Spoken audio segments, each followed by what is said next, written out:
Swamiji, Vivek from Dehradun wants to know that all religions emphasize on the importance of prayer. He wants to know how should one pray. Thank you so much, Vivek. This is something very crucial. If we really want to energize ourselves and evolve from within, then we must know who are we praying to and what is the best way to pray.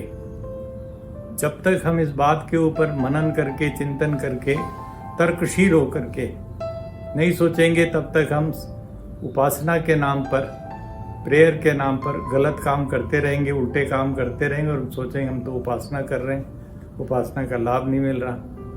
तो किसकी pray, किसको हम prayer offer कर रहे हैं? ईश्वर को।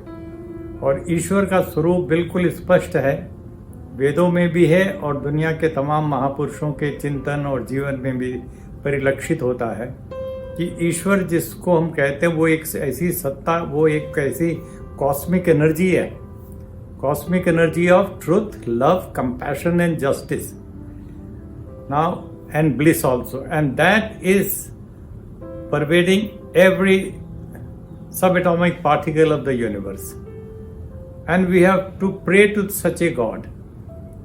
कैसे कर सकते हैं उसको? यदि गॉड ट्रुथ है, गॉड लव है, कंपैशन है और जस्टिस है, तो ऐसे गॉड को हमने प्रे करना, उसकी उपासना करनी। कैसे करेंगे? इस तरह करेंगे कि हम अपने जीवन में सत्य के मूल्यों को और अधिक गहराई से उतारेंगे।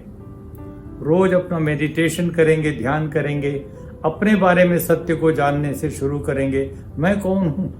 क्या ये शरीर मैं हूँ, या शरीर के साथ जो दुनिया मेरी जुड़ी हुई है, परिवार है या मकान है या दुनिया है, दोस्त हैं, ये मैं हूँ? जब इसके बारे में सोचने लगेंगे तो जैसे आपने कभी विपश्यना की हो, उस समय देखा होगा, आपको दृष्टा भाव से देखते देखते देखते ये सब कुछ जैसे मिटने लगेगा और सत्य की तरफ आप देखते जाएंगे।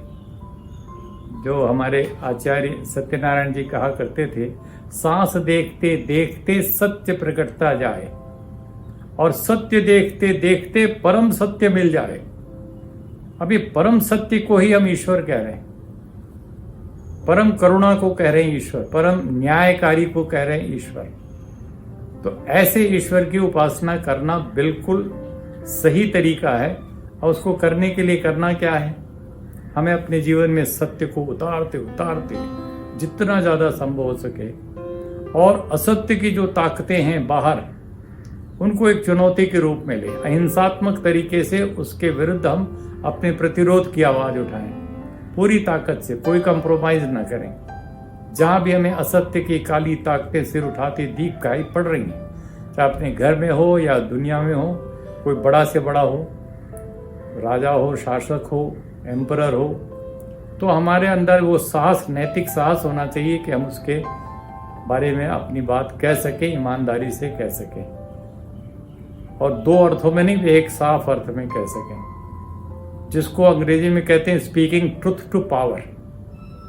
अब ये स्पीकिंग ट्रुथ टू पावर बहुत ही कठिन काम है और इसके लिए अपने स्वयं के बहुत से माया मोह के बंधनों को तोड़ना पड़ता है, इनके ऊपर उठना पड़ता है, तब आदमी बोल पाता है सच को सच। और इसी तरीके से प्रेम। अब प्रेम का दुश्मन कौन है? जो घृणा की ताकतें, नफरत की ताकतें दुनिया में फैली हुई हैं। एक इंसान दूसरे इंसान को अलग मान रहा है, दी अदर, और फिर उसके प्रति वो कुछ न कुछ दूरी बना रहा है, और वो दूरी कहीं न कहीं फिर एक घृणा और हिंसा में परिवर्तित होती है, कहीं न कहीं डिस्क्रिमिनेशन में आ जाए। डिस्क्रिमिनेशन भी एक तरह से वो, और फिर अन्य पशु पक्षी प्राणी, क्या हम उनके प्रति भी प्रेम करते हैं? उनको भी अपने एक बड़े परिवार का हिस्सा मानते हैं? यदि मानव परिवार एक है तो पशु पक्षी प्राणी कीट पतंग सारा ब्रह्मांड में जो कुछ जीवित है, लिविंग क्रिएचर्स हैं, वो सब हमारे प्रति एक मैत्री भाव उनके प्रति होना चाहिए। मित्र से चक्षुषा सर्वाणी भूतानि समीक्षा में। अब तीसरी बात आती है सत्य, प्रेम, करुणा। करुणा का दुश्मन या विरोध में है हिंसा। हिंसा की कोई जरूरत नहीं होनी चाहिए। मतभेद जितने भी हों, उसका एकमात्र उपाय है प्रीतिपूर्वक उनके साथ यथा योग्य व्यवहार करना। कभी भी हमें किसी से ऐसा व्यवहार नहीं करना चाहिए जिसमें से हिंसा का भाव प्रकट हो, ना वाणी से हो, ना हमारे कर्म से हो, ना हम हाथ उठाएं, ना हथियार उठाएं, और उससे संवाद और संवाद और संवाद। यदि हमारा मतभेद है, बहुत तीखा से तीखा भी है, तो उसकी बात का जवाब हम बात से दें और प्रेम पूर्वक दें, और जितना हो सके अहिंसा के भाव को अपने अंदर पिरो करके रखें। तो अहिंसा ही एक तरह से प्रेम का और इसके घृणा के करुणा का रूप है। अब आता न्याय। ईश्वर न्याय है, तो मुझे अन्याय की ताकतों से लड़ना है। सारी दुनिया में आप देखेंगे, अपने आसपास से शुरू करके सब जगह पर अन्याय हो रहा है। हमने कभी रुक करके सोचा कि अन्याय होता हुआ देख करके मैं मुंह फेर के चला जाता हूँ? मैं क्यों नहीं अपनी आवाज़ उठाता? मैं सोचता कौन पंगा ले, बेकार में छोड़ो ना। अब ये जो बात है, नहीं, पंगा लेने के लिए तो हम पैदा हुए हैं। यही तो ईश्वर की उपासना है। आप ईश्वर की उपासना करने के लिए किसी मंदिर, मस्जिद, गुरुद्वारे, चर्च में जाएंगे, एक बिचौलिया बीच में होगा, कोई पंडित होगा, पादरी होगा, कोई मौलवी, कोई भी, और वो तुम्हें बताएगा कि अल्लाह ऐसा है, ईश्वर गॉड ऐसा है, अमुक वाहिगुरु ऐसा है, और इसके लिए ये करो, वो करो, वो करो। नहीं, आप स्वयं एकांत में बैठ करके अपने ईश्वर की उपासना कीजिए, और इस अर्थ में कीजिए कि मैं उनके गुणों को अपने अंदर धारण कर रहा हूँ, और धारण करते हुए अपने आप को चैलेंज फील कीजिए।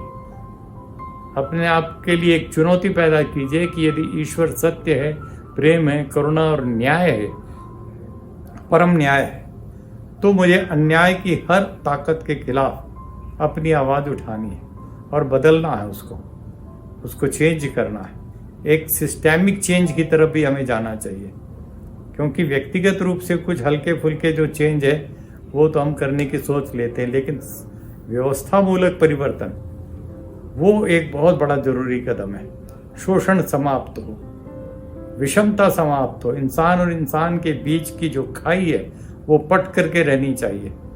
आज तो औरत और मर्द के बीच, बेटा और बेटी के बीच की खाई है, हिंदू और मुसलमान के बीच की खाई है, काले और गोरे के बीच की खाई है, अमीर और गरीब के बीच की खाई का तो आप कल्पना नहीं कर सकते। सब जगह सारी दुनिया में। तो इन सारी खाइयों को पाटना, अन्याय को मिटाना और एक समता मूलक समाज बनाना, यही सबसे बड़ी ईश्वर की उपासना है। This is the best way to prayer, best way of prayer and best way to pray to our creator God, the God who is all love, all truth, all compassion and all justice. Thank you very much, Vivek.